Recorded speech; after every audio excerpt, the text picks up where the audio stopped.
everyone. How's everyone doing? I'm Shira Lazar from What's Trending, and you're watching Produced by Live, Inside Secrets of the Entertainment Industry and Entertainment Franchises. Let's give a little applause. A lot of excitement. And let's get started. We have some incredible panelists here today joining us to give us their take on the whole entertainment franchise scene, what is happening in the future. We've got Michelle Maloney, Senior Director of Maker Studios. Thank you for being here. We've got Peter Shukoff, or otherwise known as Nice Peter, from Epic Rap Battles of History. We've got Jaime Paglia, who has been behind franchises like Eureka, The Flash, Scream, the TV series. And we've got James Middleton of Terminator Salvation and Heroes Reborn. Great to be here. Thank you so much for being here. I want to remind all of you who are watching also, you can join the conference in person tomorrow. We are doing an online exclusive registration special. Just go to producedbyconference.com and put in the code PGA Live, and you can join in person tomorrow at a discount. That's pretty awesome. So let's get right into it. Talk about, I guess let's start like the entertainment franchises. How is that different from how we approach typical film, TV, or series, the franchise world? Well, there's you know, an entertainment industry vernacular, and you know, we use this term franchises. Yeah. And it's you know, we use it in a very specific way, and what it means is that a franchise is something where you have a title, narrative elements like characters, and you use that title to create multiple entertainment entities, movies, television shows, video games. So that's a franchise. So Harry Potter, is that a franchise? Yeah, oh, yeah. That's a franchise. Star Wars, franchise. That's the T-Rex of all franchises. It's different than something that's created originally. If you go way back in the day, something like Basic Instinct was a very famous original spec script that was sold, and that became an original movie. It was very successful, not really a franchise. The other thing we'll talk about in this world is what we call intellectual property, or IP, underlying IP. And that's when the movie industry or the entertainment industry takes something that's already really successful and uses it as a springboard to create a franchise. It's like the golden ticket, it seems. Like everyone wants a franchise because that means you're making money not just from the movie or the content, but from the entire world around it. Rides, merch. Right. It's the whole shebang, right? Yeah. And all of those franchises at one point were just an original idea, but then they grow and they become this behemoth that gets to spawn all of these new, you know, different versions of that same kind of idea. Yeah. So, you know, in terms of underlying IP or IP, you know, think about things like Gone Girl. It was an amazingly successful novel. It became an amazingly successful, you know, movie. So why is this all important? It's important because a lot of the industry is being driven by it, and we have some figures to share, which are kind of astounding. What are the figures? Well, okay. So first, we're going to talk about worldwide box office. Okay. Worldwide box office in 2015. We're going to look at like the top 20 movies. And I won't go through all the titles. What do you think was the champ in 2015? 2015. 2015. Well, is that Star Wars? Star Wars. Okay. Yeah. Force Awakens, $2 billion worldwide. Wow. Okay. Then we're going to go down the list a little bit more. We'll see things like... We have Avengers on there. Yeah, right? Avengers Age of Ultron is on there. Are we winning anything for this? Yeah, You should have your chair. I'm too. You know what else is on there? What? 50 Shades of Grey. Top 20. Yes, not surprising. Top 20 worldwide. Sure. Ant-Man. Oh yeah, that was a good one. Sure. So of this top 20, how many are franchises? Okay, of this top 20, only 2 were based on original ideas. So 18 out of 20. Yeah, San Andreas, Wow. San Andreas, and Inside Out. Is that depressing as a creator or a producer that like you want to believe that original ideas can make it, but ultimately everything's a spin-off of something? Well, it changes how it changes the landscape. Yeah. I mean, that's the truth is there are many original ideas that I think are not as likely to find a home now, because there are so many content providers we're trying to sell to, which is great. more channels, you would think of as more opportunity, but the pressure for the shows to stand out for all of these studios and networks becomes that much greater. When you have a franchise, you're already ahead of the game. There's already an awareness. Audience. There's a baked-in audience to it, and that becomes the springboard to getting eyeballs on whatever it is that you're creating. So as a content creator, that becomes competition in a way. Franchises become competition for original ideas. But here's something interesting: like how original ideas can work with a franchise. Okay. Not in the top 20, but number 42. Yeah. Creed. Yeah. Okay. Okay. Right. It still is a story backstory. It was, but it was based on I thought you were talking about the band. I'm sorry. That's great, though. This is good. Yeah. But, did you see? they're branching out. Yeah, it's good. But Ryan Coogler had this idea, related to the Rocky franchise. Yeah. And really fought along with his reps to get it made. So that's an example of somebody with their original creativity working within a franchise and doing something really fantastic and that did really well all over the world. I think it's interesting because on the Maker Studios and then your end, like it is all about original ideas in a way, but you're obviously doing parodies and but if you zoom out far enough, there's no original ideas. Like everything we do is kind of a franchise of these hero sagas, and it's just filling it in with different things. Like is a musical a franchise? If you fill it in with different things, is that an original idea? So I think Hamilton is not an original idea. But it is, but it still follows in the footsteps of all this established stuff and all these established like tropes and ideas and structures. So it's You're always going to have a hero story. You're always going to you're always going to have you have these to come things. up with your new original take on those. Those It's really hard to have a completely original idea. It's really hard to have a completely original melody line. Like it's always going to be borrowing from something else. And I think just now, I don't know. When we go into a store, there's so many toothpastes to choose from that we're like, oh, jeez, Colgate, that's familiar, And I think a similar kind of thing is happening with franchises. Like, I don't know what to watch. I want to watch something.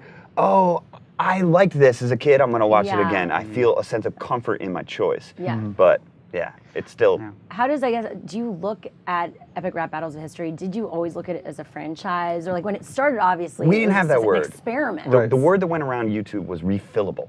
It was like, what can you do that you could do again if it goes well? Yeah. And you always want to set it up with the potential. You never want to say like, I'm going to do this once and that's it. So we would always go into it like, let's leave an opening here so we could refill this if it goes well. And that's all it was. It had no intention of being a franchise ever. It just was something you could do again if it went well. And now how many seasons? 5. And how many videos? 58. And how many views? Yeah, that's 3 billion. 3 billion views. That is astonishing. Those numbers. But all of our ideas, like I would never. And I guess the ideas, no, nothing. There's very little things that are completely original. It's all inspired by everything. I think that's I wouldn't call it satire or parody so much as just like we're influenced by everything, just like everything is. And in a franchise, I think you get to be influenced by the thing itself. So when Arnold Schwarzenegger does that goofy smile, it's influenced by that other Arnold Schwarzenegger goofy smile. So you're almost being influenced by your own thing, which is great. Mm-hmm. For Epic Rap Battles, it's not like you have made it into like the TV. I feel like you've probably gotten opportunities to do other things with it, but has it been a decision not to possibly do that? Creative decision. No, this is interesting. Kind of. Where I don't know. you decide, even the projects you've worked on, deciding to do the next movie, bring a different character. Like, where do you, I guess, stop? Stay true to what it originally was versus continue it, and like the possible backlash of continuing it and growing it, the original idea.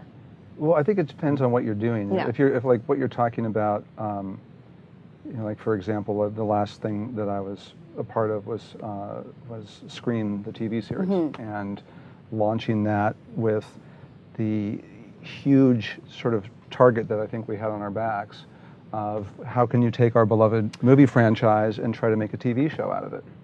And that was honestly, I think, a huge debate for all the people involved, the producers and the network, the Weinstein Company and MTV, but for the writers as well. And Jill Blodevogel, who did the last, past making that that pilot work had a huge job of trying to acknowledge that with the audience, which is what we essentially ended up doing. One of the characters says right out of the gate, well, you can't make a horror movie into a TV show. That's so it's like you just can't. You can't. It's impossible. When you said "our" just now, were you referring to the creators, or were you including that audience ownership of it? Well, honestly, it is theirs. I mean, it's all of ours. And so, as writers, you're going into it saying, okay, we know that the audience has certain expectations of what this franchise represents. We need to, be mindful of that. We need to pay respect to that. And as lovers of the movie itself, those movies, we had to say, what do we want to see in a TV show? But there's also the challenge, for example, like Bob Weinstein didn't want to use anything from the original Scream universe. He didn't want the original characters. He didn't want to have that mythology. But there are certain expectations of, if you say it's Scream the TV series, what's it going to be? Well, we have to have murders. We have to have teen death. We have to have that certain self-referential tone. You have to have that mask, right? Yeah, you have to have the mask. We have to have the mask. Oh, there's a great story behind the mask, too. And so that became the balance that you're trying to strike. But we also have to be able to tell a narrative storyline with characters and actors that we cast who have deals for all episodes produced or not, and how many of those are you going to kill in the first season. You have to have those real stakes. And those debates, some people felt like, well, we could kill a bunch of people in the pilot and then draw out the ramifications of that until basically the finale. And then our network saying, we want someone to die every week. We actually had to do a horse trading, as a showrunner. You're saying, okay, I've got all these different entities I have to please, but ultimately you are responsible to, I think, the audience, because they are the ones that are going to, tear you apart. And we knew that there was no way you're going to make everybody happy. I would propose that as the last quality of what makes a franchise, is that you can't do whatever you want with it. The audience will get upset. And an original idea, you can decide at the end. In fact, audiences even like it when you have a movie and then all of a sudden everybody dies. It's like, that was crazy. But if you do that to an established franchise, you just tear it up. People get upset. They get upset. They get attached to characters. It's an absolute balance you have to strike of referencing the franchise, the things that people loved, and striking out in a new way. And if you don't stay close to the franchise and the things that emotionally moved them and they loved, you will hear about it. And so it's an interesting thing to deal with. And then what are you doing differently? Like with Scream, obviously it was a very specific kind of killer, and that not only had Ghostface become iconic, the way Ghostface went after Sidney was well established. He missed. He'd jump out of the closet and swipe at her, and she'd kick him down the stairs, and she'd run and get away, and then he's going to come back and try again later. You can do that in a 90-minute movie. At the end, there's going to be a big bloodbath, and you're going to have Survivor Girl, and you're going to unmask our killer, and that's going to be the end until the next one. If you do that in a TV series, you lose the tension of that killer actually being dangerous. So we were very careful of looking at what our television landscape was. You have super intelligent killers like Hannibal and Dexter before, and then they're doing shows like American Horror Story, and even The Walking Dead. There was a presence of horror and a tone that is different from when the Scream movies came out 20 years ago. So it was about taking the elements of Scream that we felt as viewers ourselves, as fans, and then as writers, that we would want to see and make sure that our fans, again, that self-referential tone that Kevin Williamson did that just sort of completely changed the genre. But we also had to make sure that we were giving, we were aware of what viewers are watching now, what their expectations were of a serial killer. And also some younger people might have not even watched Scream. Exactly. We have 14-year-olds. We have to make sure that the audience that loved the franchise, if they watch the show, they're going to be satisfied on some level. But we're creating a whole new world with a new mythology, new killers, new, the mysteries to be solved. That seems so much harder than original ideas. Why is it was all so the much industry harder. going that way? Honestly, it was way harder than anything else I've ever done. Before, all right, let's make a movie or make a TV show to make sure it handles all these. That's tough. I don't. That is hard. And just the mask. They had spent on the pilot. They had spent a full year, I think, coming up with a design for the mask. No way, really? Yeah, and then I came in as after they had already shot the pilot, and I saw the mask, and I raised concerns. I thought we should. What about that mask? We should redesign the mask because it was very, very different. Because they were trying to do something completely different. Yeah, what's the point? And I kind of walked into a minefield by saying, you know, hey, could we redesign the mask? And everybody's like, don't talk about it. Can you just go to stores at this point and just buy it? But yeah, but you know, once you've seen, you know, you had to change it because once you've seen the Scary Movie, you know, satires of it, and you've got, I mean, you know, you had stoner ghost face and you had orgasm ghost face. I mean, that's not a scary mask anymore. You just can't, you know, look at that the same way. Still haunts me. Right. So we ended up doing our version where we came up with a mythology that would support why this particular mask would have been worn by this particular killer, but it had to have that same generic or general DNA of the Ghostface mask, the white translucency, the sort of stretched features, the shape of the eyes and the mouth. So I think what we came up with for us worked, knowing that there's no way we were ever going to make everybody happy. But just to go to your question, because it's a really good one, like why? Why? Why do you do this insanity? Well, I know why you do it. You have to, but instead of doing something new. Is right. But 2009, there were something like 200 scripted television shows. Okay. 2016, there's 406 scripted television shows, and that doesn't count reality, live musicals, anything else that's on television. So for the audience, if you were to watch an entire season of a series every day of the year, you couldn't see them all. Right. Yeah, that's so. crazy. And now with Amazon and Hulu, and well, that includes Netflix that includes those new players which are aggressive in the field. Yeah. So you're a studio.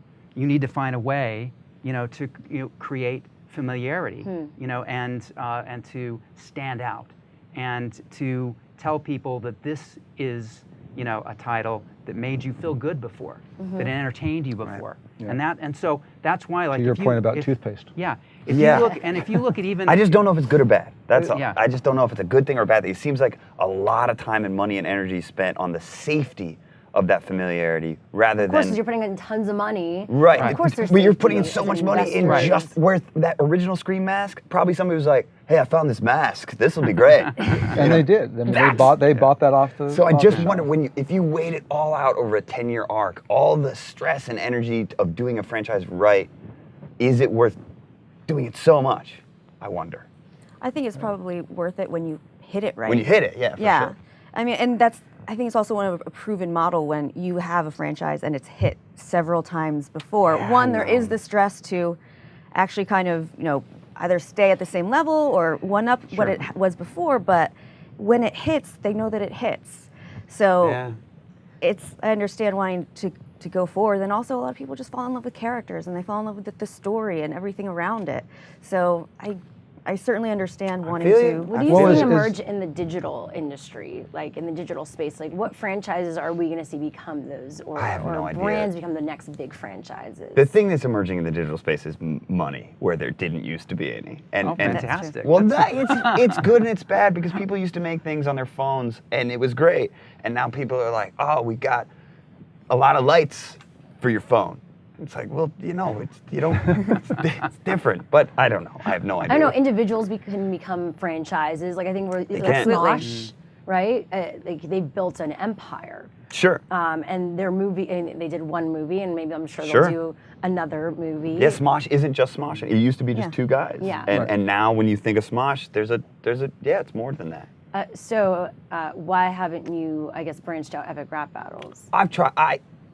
I'm limited. We just met him. Oh yeah, now like we'll be talking. But honestly, I think you have an experience and are able to be surrounded by people who've either done this before and can offer some things, or you're collaborating with people and you're all doing it together. Whereas we just have no idea what we're doing really, and we're such a small operation that someone's like, hey, do you want to do this? Is exciting. We're like, I haven't slept in a week. Like, what are you talking about? Well, so you want to stay true to like what you originally started, right? Well, fans hold you to that. Yeah. And I mean, there is that dangerous line that you cross over to where people say, "Oh, they sold out," Mm-hmm. and Well, then I was waiting for you to say you're something no like longer that. You just wanted to cool. say You're it. not. But also You're not staying true to The structure your, and the way that we make your our vision. show, and I say our show because I was the executive producer for ERB for 3 years. Forever. So the structure of it is, it's not as quite regimented or divided as, say, television would be, where it's very separate departments. You know, you have writers over here, and then you have, you know, the directors over here, you have the actors over here, you have all of that.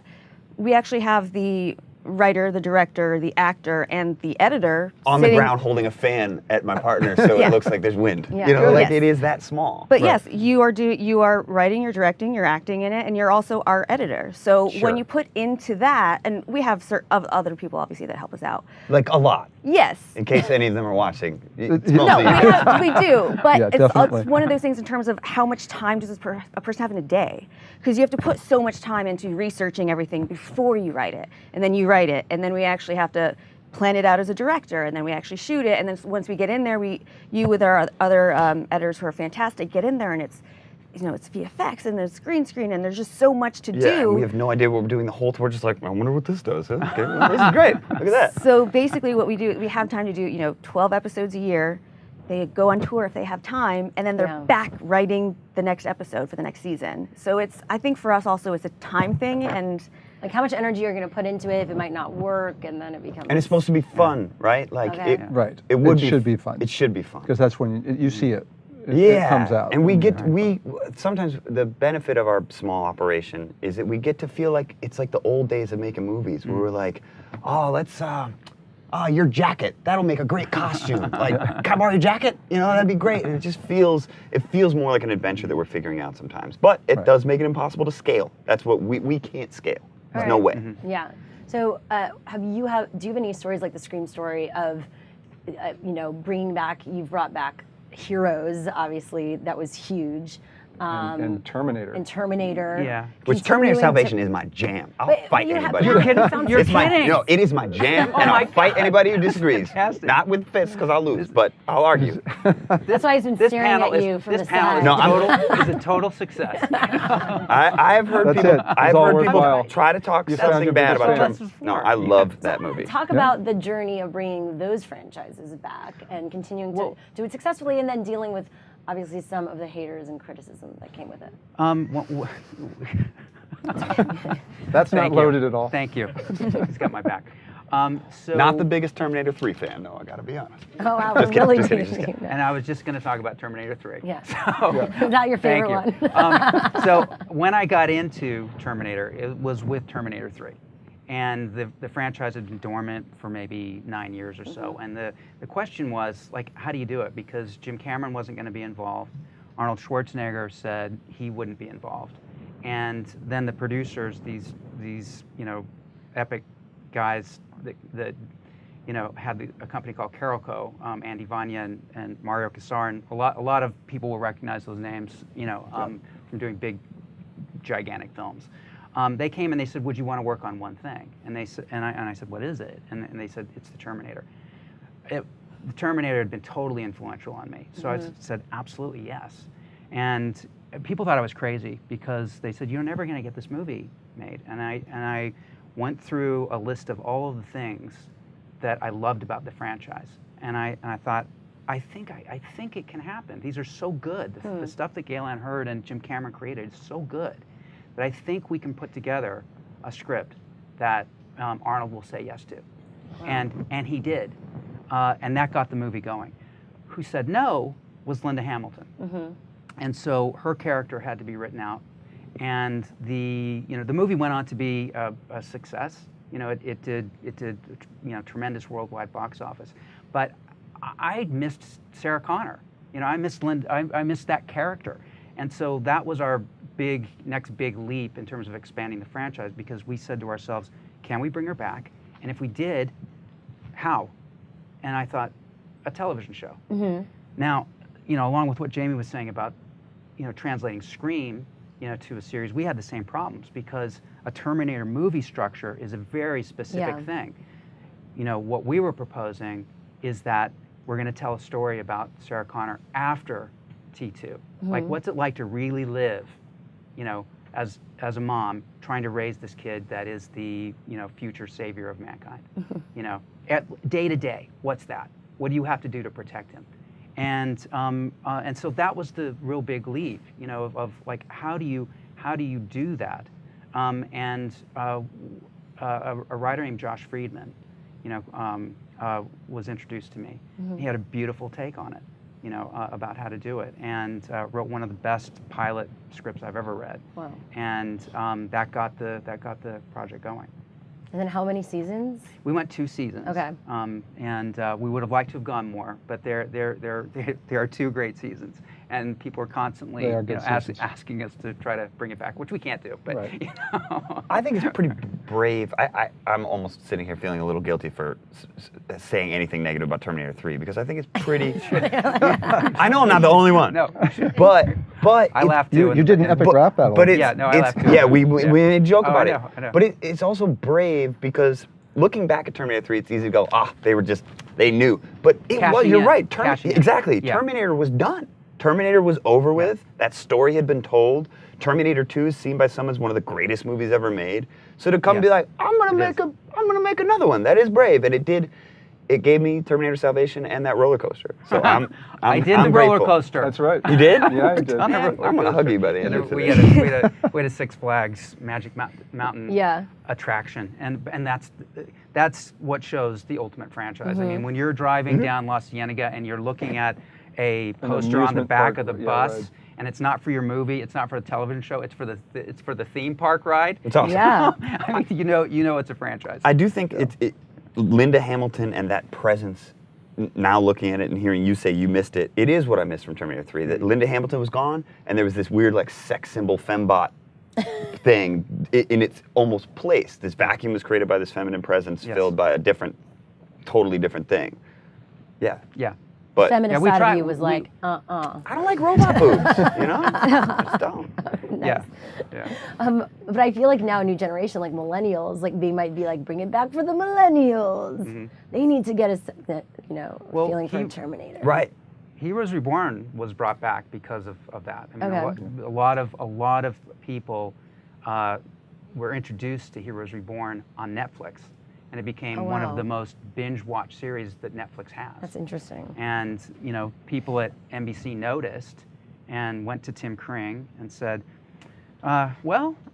we canceled your show, some years ago, but we think we would like to do a miniseries for the fans. Yeah. And so going to the audience, like, and what's theirs and what's ours, that miniseries, happened because people, consumed, to a huge extent and wanted something, to come back. I feel like Lost, there was so much fandom around Heroes in a way. Yeah. Yeah. There was a huge fandom. It was huge. around it. Yeah. It was passionate. Yeah. There really is. Even though it wasn't good enough for the networks. But I feel like that's why now you could have the, what Hulu took the Mindy Project. Like stuff, there's amazing series that have a big fan base or viewership, but it's not big enough for networks. Yeah. Well, the thing about something like Heroes is that it will not go away. It will not. It will come back. I may not be the one that's working on it, but it will. You think it's going to be coming back? These franchises, like we're saying, are sort of, in the DNA of the audience, and there will be somebody, probably Tim Kring, that comes up with a great idea, and it will motivate it coming back. So I don't think, even if you tried to kill something like that. Like Conan Doyle tried to kill Sherlock Holmes, right? Is that one of the original franchises? He literally, the writer of Sherlock Holmes was like, I'm going to kill this guy. I'm sick of writing this. People got pissed. He was like, fine, he's alive. I'll write more Great Sherlock example. Holmes. Let's talk about the idea of like that fandom and how important it is for franchises to relaunch as they launching at Comic-Con. I mean, how many times is it like Comic-Con? Here we go. Talk about each of your stories of the fans and how it inspires you and what you built. Well, I mean, I'll just lead off because there's so much fan discussion about Terminator and Heroes. So going to Comic-Con is a gigantic thing. Now, what is true is that a great Comic-Con experience doesn't make a hit. It doesn't give you a hit. A general audience has to come on board. Yeah. But what can happen coming out of Comic-Con is that you get a bad buzz. You know, that you didn't get the balance right. You know, that you somehow didn't reflect the franchise correctly, and you didn't break new ground enough. You didn't get that balance right, that hard balance that you were talking about. And a lot of damage can be done, and that can lead to shows not going forward. So, like when we went to Comic-Con with the Sarah Connor Chronicles, we were anxious. We were really anxious. We were trying something completely new. You know, it was much different in structure than anything people had seen. And so, after we screened the pilot, and the first person coming up to the microphone was getting ready to ask their question, I was just praying. You know, like sweating. The question wasn't, how could you have ruined my beloved franchise? Because you know, we had been at Comic-Con before, you know, with Terminator 3 again, and you know, the fans hadn't seen the movie, but they were worried. I mean, they had really hard questions about, what are you going to do, Arnold? What are you doing? And so they don't pull their punches. So at the Sarah Connor, you know, screening, I knew that, you know, it could go great or it could go south. Fortunately, it was a love fest, you know, there, and that really helped us, you know, to move forward with that show. And what has your experience been like? Have fans been able to change the way stories are being told, or the characters have they helped? Do they help shape that? They certainly influence. I mean, it's such an insular world when you're making a television show. And you've got 120 or so people that you are spending literally, you know, 12, 14 hours a day with for months and months and months. Yeah. And then it kind of goes out into the universe, and it's really kind of hard to feel a true connection until we have, you know, the internet, and we have social media now. And so when you get to go and see people face to face and hear what they are passionate about, or have their immediate feedback to an episode where, you know, your Twitter, you know, feed completely blows up with the things that they liked or didn't like. You know, one of the things that we had done, for example, I co-created a show called Eureka for the Sci-Fi Channel, and we were on for 7 years. And so during that time, Twitter was really becoming popular. I mean, it really wasn't until like probably season 3 or so that became a real factor, where it was like, oh, we need to have all the writers have Twitter pages and the actors have Twitter pages. But we had cast Felicia Day in a role that, you know, I told her I really would love to have you, and you know, she was such a part of you know, launching sort of the YouTube original content with her own show, The Guild, and she built her own network, Geek and Sundry, with Will Wheaton, and so it was going to be a 3-episode arc.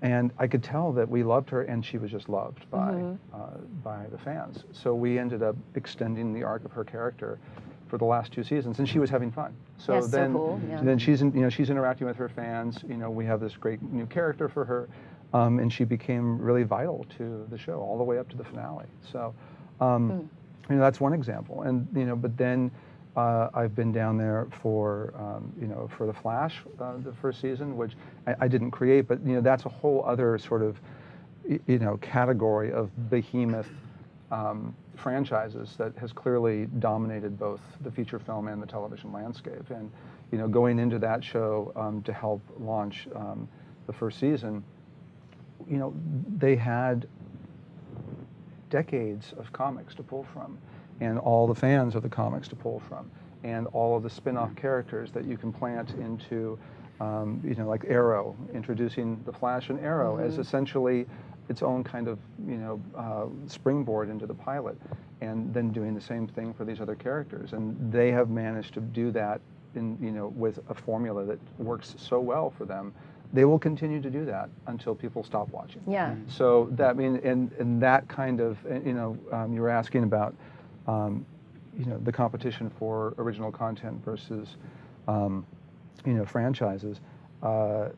When Agents of S.H.I.E.L.D. was announced, I had actually just sold what was hopefully going to be a high-profile pilot to ABC. We had a major feature film director who was going to be making his directorial debut in television attached to do the pilot. And everybody was excited about the script, and then I got the call that we're gonna do Agents of S.H.I.E.L.D. because of the success, obviously, of the Avengers. And I mean, it's a no-brainer, of course. You've had this massive billion-dollar hit. We're gonna do the TV version of that. And this one has people with abilities, and yours has one with people with abilities. There's not room. So. The only thing I would say in response to that is that you just said that until people stop watching it. Right. People are never going to stop watching car crashes either. It doesn't mean it's the best thing to make. And I do think there is a balance between, like, what is the audience going to just digest, are they going to eat all this McDonald's television? Right. Or do we want to serve them some Whole Foods television from time to time? But I think that, again, that's also when you look at the bandwidth and, the breadth of what is on network and cable television in the superhero space. There are some of those shows that are digging deeper, and they are doing some really great character work, and it's surprising, and it brings new people into that genre who wouldn't necessarily have considered themselves to be comic book fans. And then there are others that I think are not going as deep as they could, except that people still love it. So you can just continue. Yeah, I mean, if you look at Jessica Jones, for instance, as an example, that's written and showrun by Melissa Rosenberg, one of the best writers in the business in features and television, and she really is bringing something original. I don't know if I'm not hating on all of it. I know I don't know if it's like if we're in sort of there's a term called peak TV. We may be in peak franchise right now, the bubble. I just hate to hear stories of other projects getting tossed out, and I know it's that's the story of Hollywood, right? Well, I know, but if it's getting tossed out in the favor of something familiar, but kind of honestly, like everyone in this room would be like, well, that's kind of lousy. It did well, but it's also always about the leverage. So it's like why people will like a social media star being part of it. Why someone would like don't get me started on that. That's gonna bring. I want to ask you guys. I want to wind you up and let you go down. This is going to get good. I want to ask you a question. I want to say that I'm just waiting. I want to say a response to the fans thing of my experience is different because my whole thing was brought up by fans. Is the only reason it ever succeeded. Back in you because of exactly. The fans. So and they honestly give me the confidence to do all the work that's required. I'm like, you know what? I can do this. The fans love it. That's what lets me do it. And the comments, like you go, what should we do next? Who won? Can you talk about that interaction and bringing fans into that type of thing? Yes, but first I want to ask a question. Okay. One of the things that I think is so important to franchises when they're starting is the fact that a lot of the people that in them are unknown. They're new faces, they're new talents. Why is it, and forgive me if there's accusation in the tone of this, but when a franchise gets to a certain level, it's repeating all these story elements and these visual elements and all these things. Why don't you also remember that we loved this fresh, new character person that we hadn't seen before, and now it's this superstar person that we're like Ryan Reynolds. I don't want to name any names because that's a different example because he was perfect. Yeah.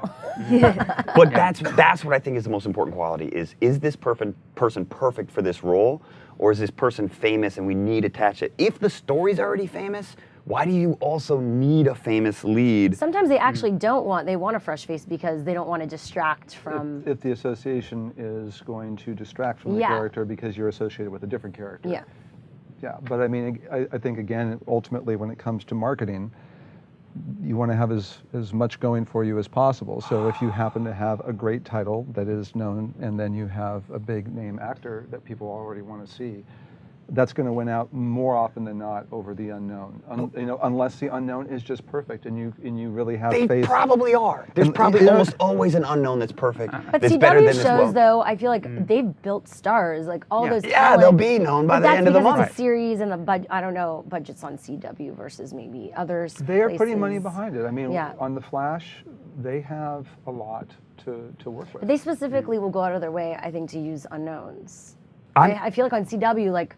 Yes, but they're also, I mean, they're very, very smart about bringing in, whether it's a villain for an arc or a villain that they might want to spin off. Yeah, they'll do cameos by big people. You bring in someone that you can stunt cast and promote. Because that way, that keeps you in the press all the time. Yeah. I think Tim Kring would totally agree with you on creating a new character with a new face. Okay. You know, and or that's- bringing back an and old that's- character with a new face. and that's you know, because I've been through a lot of casting with him, and he has a very specific approach. And like in Heroes Reborn, we were bringing back characters from the original series, so it's gonna be, you know, the stars, people that were made, Yeah, totally. that were made stars. Right. You know, we were talking about like the ascendance of Greg Grunberg, for instance. You know, kind of started there. You know, that's how it started. Interesting, you know, when you were talking, I was thinking about Robert Downey Jr. because, you know, he has become a bigger star because of the Iron Man. But wasn't his franchise. casting so good? Yes. That's what I just wish. I'm asking the question again of where is that coming from? Where is that influence coming from? Is that from marketing? Of like, I just, it baffles me when I see a franchise getting rebooted. Okay, we already know what that title is. We know this story even, and it's with these like. It's whoever's giving the money. I mean, Well, that's the point. I think you need to try and think like, for the franchise, what is my objective? And generally, it's going to be money. And welcome to the world. yes, Come on, there's always something. but more. also no. There's also the really beautiful ones where it's like, this is an amazing story. This recent Star Wars, yes, it made so much money, but I want to say that truly the objective, I would think, was to make another movie that people love that would be passed down generationally. Otherwise, that kills it. Exactly. So that was an objective that they had. I'm gonna guess the objective of like the next Transformers is not gonna care so much about, you know, is this gonna be the greatest movie ever made and be in the top 100? What about Ninja Turtles? Oh, So I would say the objective to some of those is strictly probably box office. Yeah. I don't know. I wasn't the one making I those mean, the decisions. bottom line is it always is box office. Star Wars was Yes. box office, but it was awesome. But it and was- the casting was done for the roles, I feel like. I agree. Or for the But that was diversity. an example of one like a lot of new faces. They killed it. Yeah,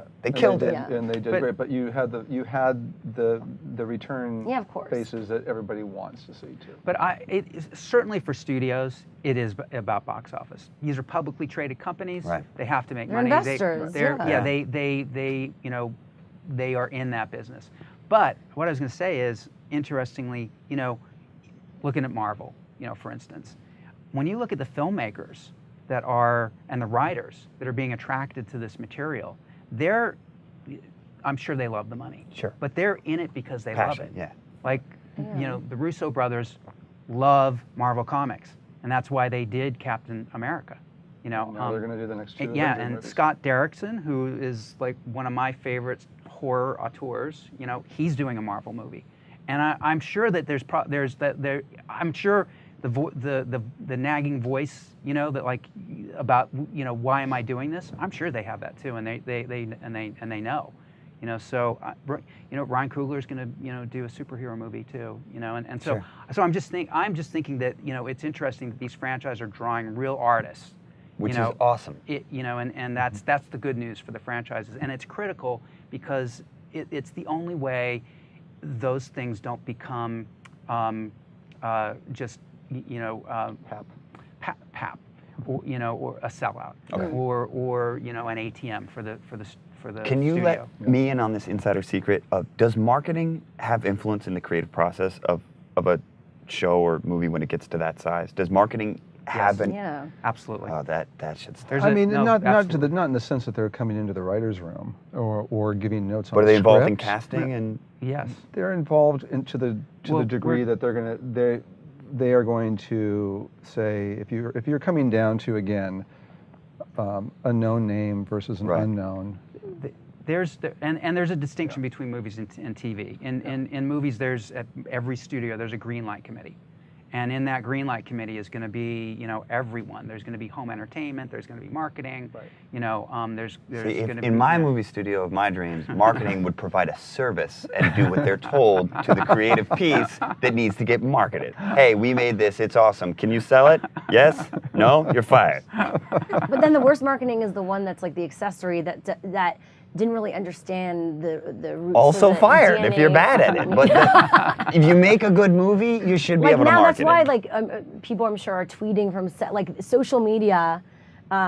you know, with high-profile projects, obviously there's like no social media, but even Star Wars, things got out, things got leaked.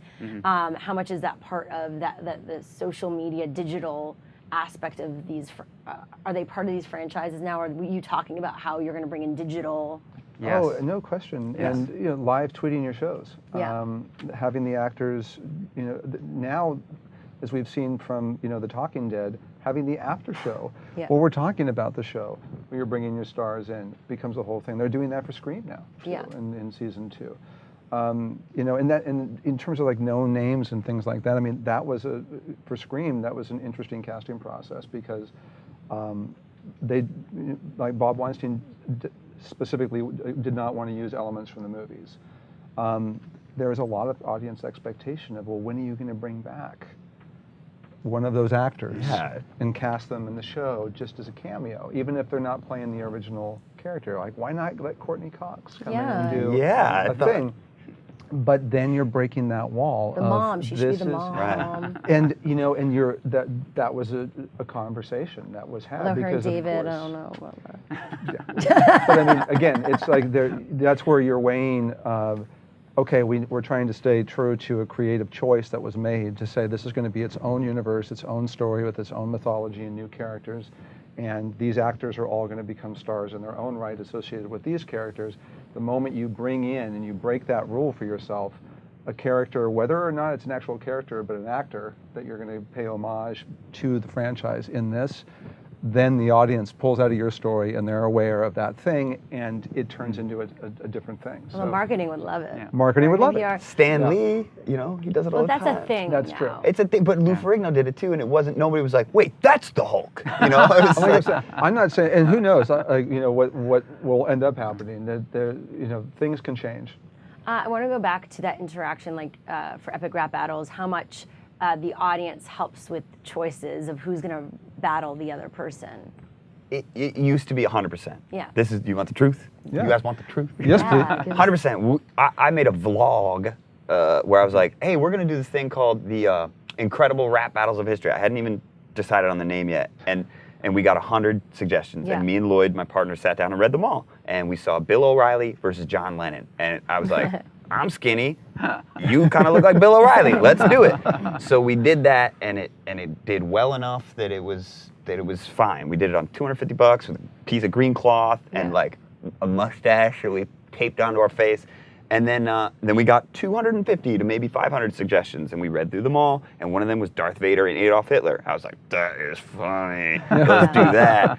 And then we did that, and then we got banned in Poland, banned in Italy, banned in Germany, banned in other parts of Europe, and which made it so popular. And it was like this big. All of a sudden, we had 2 million views on this thing. About that. Oh yeah, no, Poland did not think it was very funny. Yeah. They do now. No, but why? Why the change? Why? Because now it's a series that and was that was an shocking, episode. This now was they like realize, oh wait, you weren't being mean-spirited because we see how you're doing it. They're adjusting their attitude about it from when they first saw it. They didn't know the based on- context. They could have been like, these people are attacked, and then they realized they're comedians. And we were also at the apex of Hitler got really big on the internet for a minute, and we were writing that, and we were like the climax of it. We were Hitler's climax on the internet, Man, which is not something I'm proud that's a of. claim to fame right there. But I was it Hitler's is- climax. It is what happened, and then we got thousands of comments, and then it became like, oh my God. And then we had to sift through them. And so the current state of it is that we read the comments to like, the wind's blowing towards anime. Let's follow that and let's feed. Okay, what kind of anime is being suggested? And we'll be resistant. We were resistant to what's the Dragon Ball Z character? Oh gosh. Goku. That's how familiar our crew was with it. Yeah. Right. This character kept getting suggested, Goku versus Superman. We were like, I know who Superman is. Who is Goku? Who is this person? And I tried to watch the show. I was like, this is boring. What is happening? So you weren't inspired. There wasn't that excitement. No, but they just kept saying it every time. Do you remember? It was So did you have to get someone that got the Goku? Did you have someone help We come did. and help? We hired my Oh, friend wow. Joey to come and sit in the writer's room. He was like, yeah, that Goku. And and we relented to the will of the audience. They said it loud enough that we were like, fine, we hear you. Let's check it out. And then we looked into it like, oh, he was also born on another planet, has superpowers. It's kind of like the Japanese Superman. Okay, I get this. Let's do it. Right. How long does it take to write those, by the way? Depends on the. We've done so many different formats of our production schedule. So it could be like one day, or it could be a week.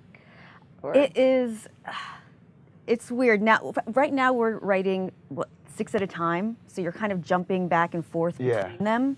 So within that, it takes like several weeks. Yeah, it takes 3 months of preparation and learning. Wait, so you actually have like? Do you have a researcher? That's us. You, yeah. We all have to know. You have to know before. If you're going to joke around us about something, you have to really know it. Yeah. Because you're going to be held up. That is so important. Yeah. What he just said. And you can't know every franchise, you know. But to be successful, you really do have to know your stuff. You've got to If know. you're going to Yeah. work on a franchise, everybody needs to know it inside and out, because that is, again, you're beholden to the audience that is already out there who have certain expectations, and you know, whether it's a good idea or not to do it at all, you have to try to, you know, to live up to what their you've got to understand. Which dreams is Can I ask so you, impressive. Terminator? Did you? Was Terminator Genesis in your world also? No, Okay. no. That Terminator Salvation was. That you was know, okay. That was when I. There was something parted ways. happened in Terminator Genesis where the T-1000 walked through the sporting goods store and you could see the silver mannequins in the back. And I was waiting for them to reference the silver mannequin thing, and they didn't. I was like, I wonder if they did that on purpose to make me think I was gonna. I think that kind of level of knowing, like, that was a It poor goes example. deep. There's this little. It goes deep, and if you don't know the bottom, you won't get it. If you don't, So, does that answer your question at all? We have to know it. So, however long it takes Also, to to know make it. real comedy, it's not superficial. Right. It's like you could poke holes in everything. And when we used to do stuff that we knew, like Hitler and Darth Vader, there's a lot there that you know already. But now that we're starting to do more slightly obscure characters, like Ivan the Terrible. Anybody got any Ivan the Terrible jokes? No, you got to look into it a little And bit. I mean, does it? Yeah. So that brings up another thing. Does it like? At what point does it get old, or do you feel like, oh my God, have we run out of ideas, or will there be, or you'll? Boy, you got so much Yeah. to pull from, though. Yeah, we have the benefit Yeah. of being able to pull from pop culture, from modern times, from old times. We can use a fiction. We can do the Smurfs if we want to do the Smurfs. I'm so Yeah. surprised at sponsorships. You could kill it. Well, we try not. We are the opposite. As soon as we start doing things in satire, specifically for money for other brands, that puts us. We're not necessarily doing satire anymore. If we're promoting a movie, like we wanted to do 2 famous soccer players, and EA Sports was like, and they were like, oh, but you can't use this soccer player because he's not on our sponsorship Yeah, roster. then We were like, oh, well, everyone's it. then no. So, yeah. I think also with us being able to continue, going back to the fans thing, is if we ever feel like we're running out of ideas, we have such a huge well to pull from. We have 3 billion views on the show, but actually looking at the comments, we have 150 million comments. Just crazy. comments. So, and I've spent hours upon hours when I was a producer, just looking and pulling things that we wanted. So that's also the benefit that we have, which is, you know, we can't really burn out in terms of putting together the matchups, because there's so many matchups given to us too. And news and stories continue. Certainly. Yeah. Clinton versus Trump. Tell me this, about it. that. Yeah. We did Donald Trump against Ebenezer Scrooge 2 years ago before great. before Donald amazing. Trump was Before he was a You thing. forecasted he was not it. a politician. Yeah. He was not a politician, and I played Donald Trump, and I'm looking forward to playing him again. Yay. Let's go to some. We have like 5 minutes or 2 minutes left, but 2 maybe minutes of a questions. question. Go. Any questions? Can we have a question? Yes. I was just wondering how you kind of maintain your voice as a creator across all different platforms. I mean, you're extending from films to TV, TV to digital. Kind of how do you keep it all in your world? Specifically to franchises? Yeah. Well, I think just in terms of just using Scream as the example, since that's the most recent thing. Kevin Williamson had a very specific voice in those movies, and there was a tone, there was a sense of humor, that self-referential quality, that meta kind of look at, I'm commenting on the fact that we're in a horror movie while you're watching the horror movie. It still has to have those stakes. That voice was critical, I think, for the series. And even though we were, introducing new characters and a new mythology and a new killer and a new mask, again, wanting to always keep the DNA of the original material, so that, otherwise, why call it Scream? So that became a big part of it. So I'm not saying that we can claim to have matched Kevin Williamson's voice. I hope that we were able to pay it enough justice and still have some of our own personal, touches in there. Do you guys have like an ancillary digital series, like looking more into that person's character, like like some people do those ancillary things? Yeah, we did that for Heroes Reborn. Not in season 1, but then I think they're going to be doing more of that stuff. But we did that for Heroes Reborn. But to go to that question, there are other things besides dialogue as well, and the sound of dialogue to go along music with. And if you're doing a Heroes related thing and you hear Shankar, you know that it's Heroes. If you're doing something that's Terminator related and you hear that da da da da da da, you know where you're at, and it informs you. When you start to think about the mood and the tone and the themes, it informs what you develop. And that keeps it consistent with what it was started from. I'll contribute the answer of collaboration as a way of making sure, just keeping a team around so that you don't run off with your own voice. It stays like, hey, that part's a little weird, and you trust the people around you to help group mind it a little bit. Yeah. As a way to wrap this up, let's talk about just quickly each of you, your thoughts, very quickly now, on the future of the entertainment franchise and the opportunities that are out there. Well, like Jaime said a little bit earlier, for some producers, and directors and writers, what we've been talking about might make them a little anxious, but we always have to go back to the reality that each one of these franchises started with an original idea. Like I had a favorite movie, of last year, Ex Machina. Could that be a franchise? I really hope so. I hope there's another Ex Machina movie for sure. It's freaky. But so that's a completely original vision, and it could be something. Well, yeah, because it ended open. It was open-ended at the end. Absolutely. So that could be the beginning of something, and that's the encouraging. I'm not. It's not up to me. But you're right. It was left open-ended. That's a cool story. Her adventures in the city are a cool story. So that's the encouraging thing. Well, very dramatic. I would just say that I think, especially like what Peter and Michelle have been doing, there's never been a time where it is easier for someone to create their own content, their own IP, whether that is a web short or a comic book or an online comic book or an ebook, whatever it is. And if you create a popular piece of intellectual property, you have a way to get it out into the world. And all it has to do is catch on, and then you are going to become a franchise. So that part of it is encouraging, even though it's a saturated market in many ways with all the existing franchises. But you don't need to be like a Harry Potter to have success or be a blockbuster. But you also have to remember that even if you are Harry Potter, probably 15 publishers are going to turn you down. That like you have to believe in it, and that sounded way deeper than it is. I predict in my dream future the diminishing power of marketing all across the board. That people don't make lousy things and count on marketing to sell them and then call them a success. Wasn't it integrated? It should be one on one. I want those guys to have no power. I can't tell you, like, we have never done any marketing. We have 3 billion views. We don't even have an ad. Like, there's just nothing. And I know we're different, and I know it's a different landscape and a different world, but to me, it's an evidence that it is possible, and what you said is possible, that you can find an audience, and that some marketing's important, but I went to go see Star Wars the day after it came out because I couldn't get tickets the day it came out, and it had nothing to do with any ads I ever saw. In fact, I started to get annoyed. I was like, really? Oranges? Star Wars themed oranges? That's a bit much, but whatever.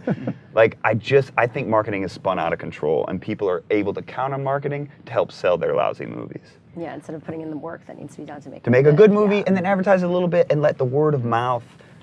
Because that's why I go see things, is because my buddy Tom said, dude, this movie's awesome. That's why I saw Ex Machina. And that's generally how digital works, is your buddy says it's good, and therefore you go and watch it. I would say, in terms of, people ask us all the time, how do we start? How do we get into digital? How do we get into the YouTube space?